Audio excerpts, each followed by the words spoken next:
Welcome to Leave a Legacy live stream. Yes, another amazing live stream. And it's where we as leaders assemble every Wednesday at 7 o'clock. And it's just amazing that we step and we grow and we learn. Especially this month, we are learning about becoming a person of influence. And what an amazing opportunity that is, where we all get to starts with we started with 30 days of becoming a person of growth, and then we moved into putting our dream to the test. And this month we are progressing and learning about how do we become a person of influence. So that's why today I have the honor and privilege of introducing someone who truly embodies practical, empowering leadership. So Andy Rolston, very dear friend of mine, who's member, trainer, leader, and we are also part of the Beyond Success core group, and just met him a couple of, I would say, a month ago. And it was amazing that we had his wife, who was a first international speaker, Lynn Rolston, who had joined us as well. So I could say you're officially our second international speaker, Andy, and he's a co-founder along with Lynn of the Rolston Leadership Group, joining us all the way from Auckland. And Andy is not your typical leadership coach, right? So with a background in international sports coaching, and you were sharing his testimony and his experience with me, right, across the globe, and the experience of running his own business. He brings real world perspective in leadership. So not just theory, right? It's all about his coaching is very practical, down to earth, and rooted in the kind of leadership that people want to follow. So whether you're at the top, in the middle, or just starting out your leadership journey, less said by our very own John Maxwell. And that's exactly what today's keynote is all about. So in this session, it's all about lead where you are, the power of influence for every role. So it's perfect for this time of this month as we are going through the mastermind of becoming a person of influence. And Andy is going to share that game-changing framework, the leadership triangle. So that'll help you build trust, master communication, and strengthen your mindset so that you can amplify your impact. So no matter what job title. So please grab your notebooks and open mind, bring your pens, because we're going to have an amazing conversation that could shift you, how you lead. I know our listeners are eagerly waiting, Andy. So all over to you. The stage is all yours. Excellent. Thank you so much, Jobby.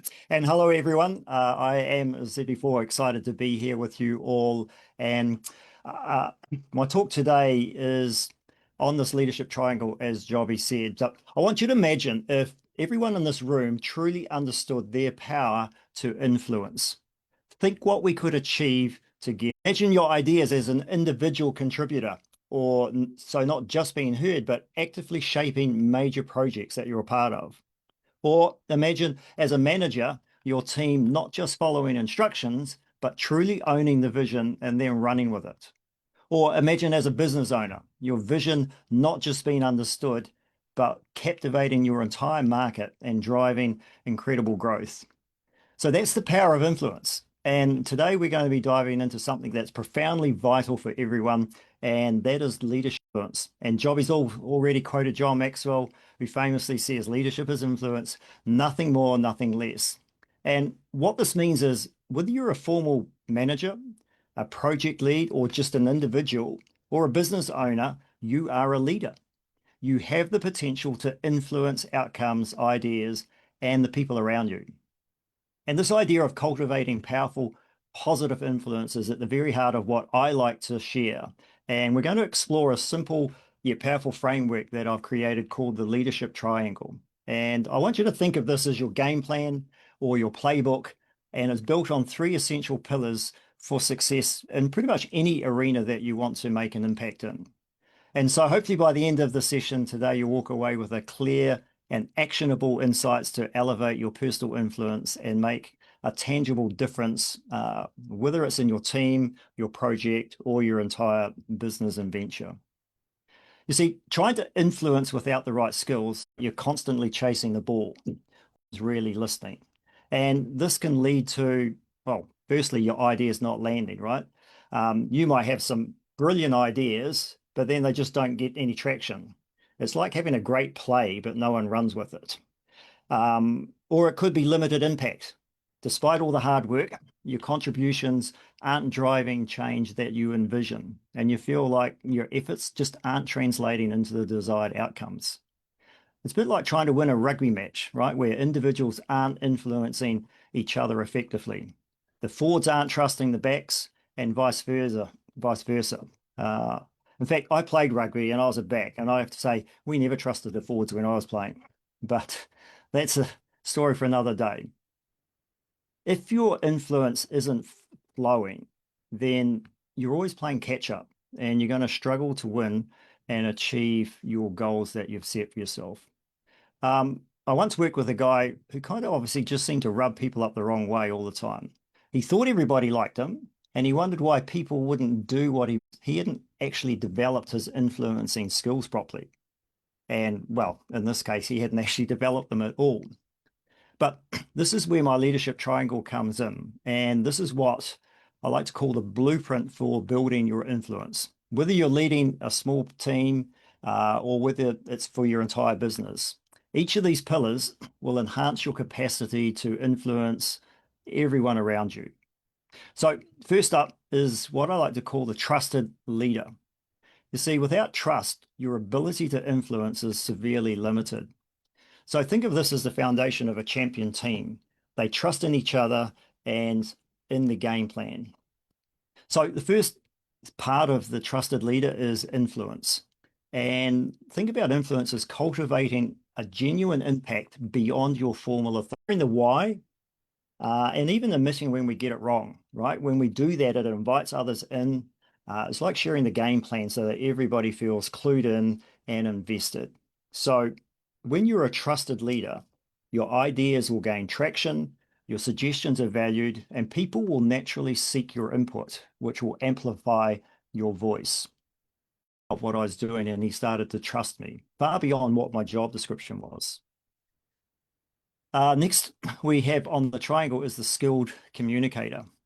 So communication isn't just about talking. It's our playmaking ability, how we articulate ideas to get people aligned with our vision, being able to listen. And I think this is the one skill that I probably work the hardest at, and is probably the hardest one to work at, I think. I find it difficult, but I actually spend a lot of time practicing this skill because I know how important it is.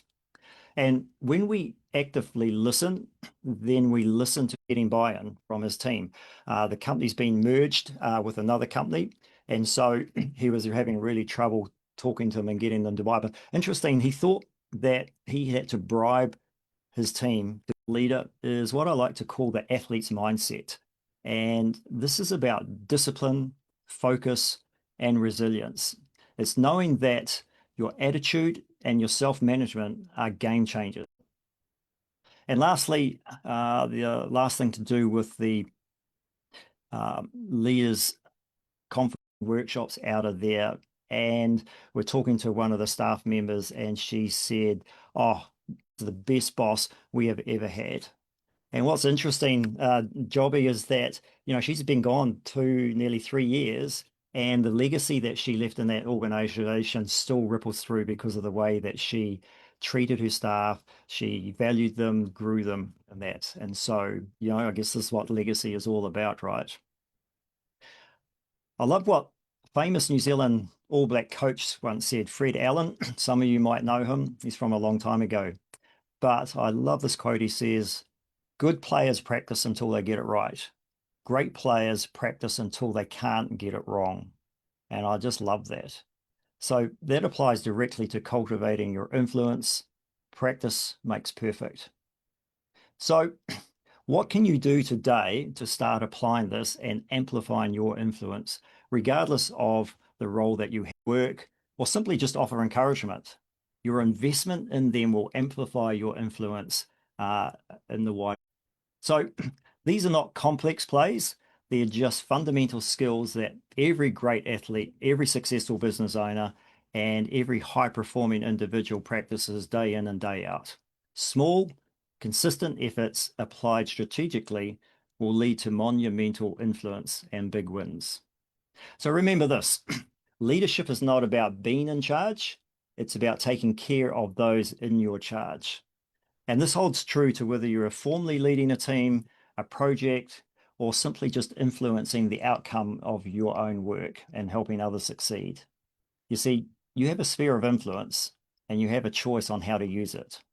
And so the journey from just doing to truly influencing isn't about a title, it's about your mindset, your actions, and the incredible impact you create.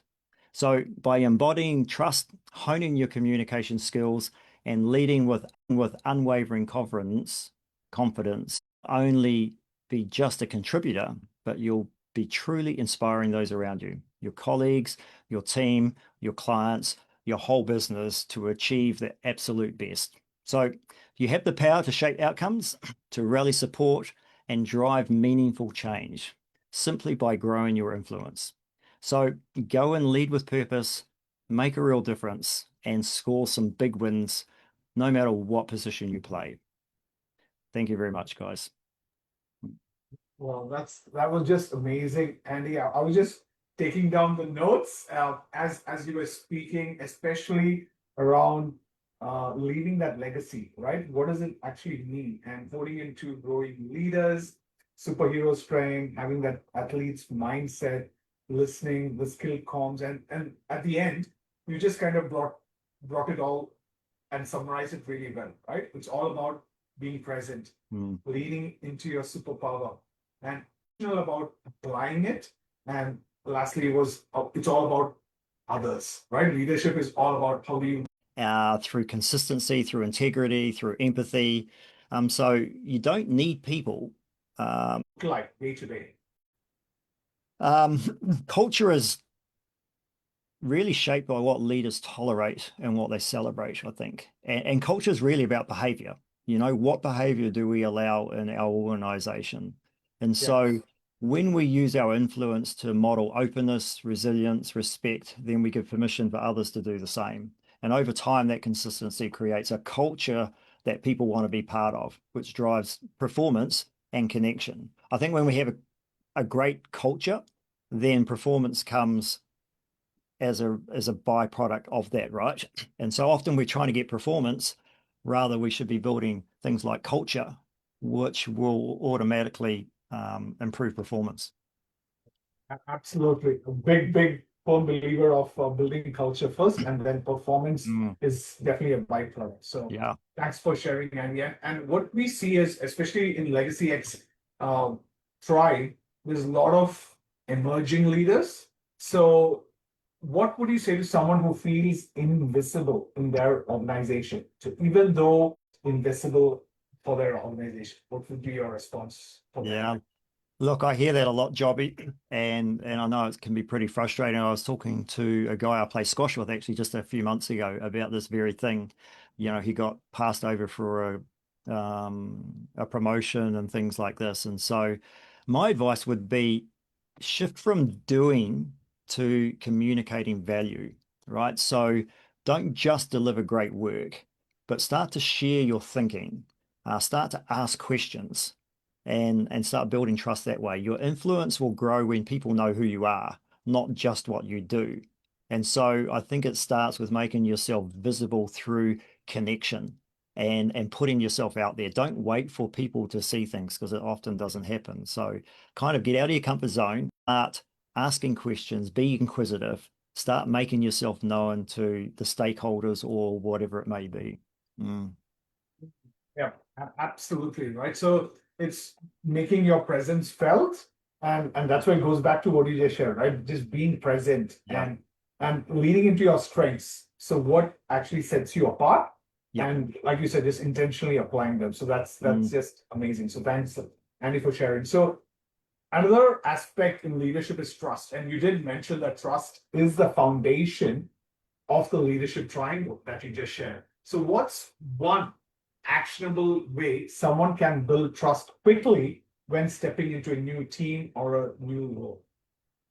Yeah, I think trust is so powerful. And when you go into a new team, you start a new job with a team, like trust is the first thing you have to earn, just about every situation. And so I think the quickest way to add trust would be to be consistent and reliable and what you say, and that you genuinely care about their perspective. That will build trust really, really quickly. Even saying, look, I don't know, but I'll find out goes a long way, right? And honesty, and then follow through is your trust accelerator. So listening and just being consistent in what you do. Love the trust accelerator and being consistent and reliable and Yeah. actually follow through, right? What you say is what you will do. Mhm. And again, like a parent, as a grandparent, just leading from the front and leading by example. Yep. That will generate that trust or accelerate that trust, like you do. Yeah, absolutely. Mm. Love it, love it. So, and also you did bring up the tough conversation as well, right? As a part of leadership, it's I would say the most toughest part, but you did share it in your keynote as well. So why do you? Into it and know what the facts are and be specific. So if you're dealing with a particular behavior, or let's say someone is late, consistently late, you don't go and say, hey, look, I'm worried you're late all the time. And they'll go, oh, but I wasn't late on Wednesday. And then the conversation goes pear-shaped very quickly. So be specific. Let's go, I noticed you were late on Wednesday. And I'm worried that if you keep doing this, this is the effect it's going to have on the team, the company, et cetera, et cetera. And so when we are prepared, we go in and we have empathy and understand what their perspective is, because it's important to understand where they're coming from, what's influence their behavior. There could be something that we don't know about that's happened in their background, in their family.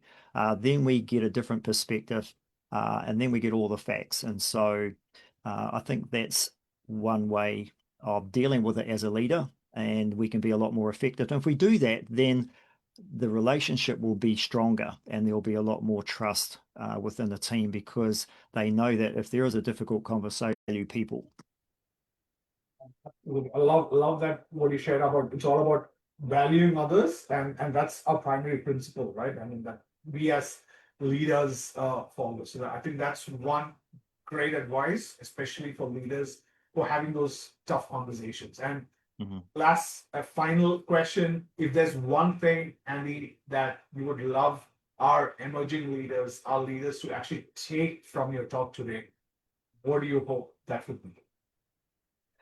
The one thing I think, Jobby, would be that influence is a skill. It's not a title, right? It's something that we build. We have to be intentional about it, and it's something we have to work on. And we build influence through trust, through communication, through being confident. So no matter where you sit in an organization you're at, we all have the ability to lead. And when we invest in ourselves and in others, then we can lead with purpose, right? And that creates a legacy. So I love it. If there's one skill that people can work on, it's our influence, and it's so simple the way you put it, but definitely the trust, the listening, the superpower, athlete's mindset. So, but the way you put it was quite simple. So, thank you so much, Andy, for pouring your heart, sharing those golden nuggets, and especially like you brought that to life. The title of our um, keynote, which was "Lead Where You Are: The Power of Influence for Every Role." So, you're part of our LegacyX. So how can people actually get in touch with you, Andy? And would you be happy to share your LinkedIn or your website details? Yeah, I'll share my LinkedIn profile, so connect with me, and I'll even put my phone number and email address in there too. So feel free to pop them in the chat or the comments. So Absolutely, because your wife Lynn did an amazing job with the disc, and yeah, I'm sure she's also offered it to our team members if anybody wants more to deep dive into their disc profiles as well. Lynn is happy to help, similar with Andy as well, because he's got a lot of, I would say, surprising stuff coming up, which he'll definitely let us know soon. And but it's just great that you're part of our family, our tribe, and you are pouring into our tribe. And it's all about serving first, giving. And thank you, Andy. From the bottom, I know from Auckland, we're getting a lot of interest now from Auckland speakers, and it's just amazing. So thank you so much, Andy. I really appreciate it, and can't wait to see you next time in person as well. Excellent. Thank you so much for hosting me, Jobby. Thank you so much, Andy.